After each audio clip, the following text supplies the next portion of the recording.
বিসমিল্লাহ। মামা আমার একটা খেজুর দিছে আজকে রাত্রে খাওয়ার জন্য, ঠিক আছে? এই যে আমি খেজুরটা খাইতেছি।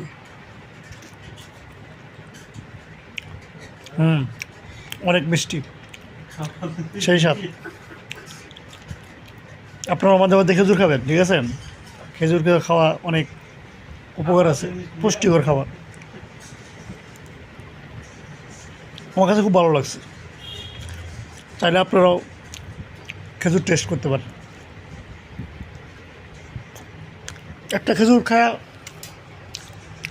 তেমন কিছু হবে না, কিন্তু খেজুরের যে গুণাগুণ সেটা আপনাকে কিন্তু অনেক কিছু হবে। তাই মামার মতন আপনারা খেজুর খাবেন।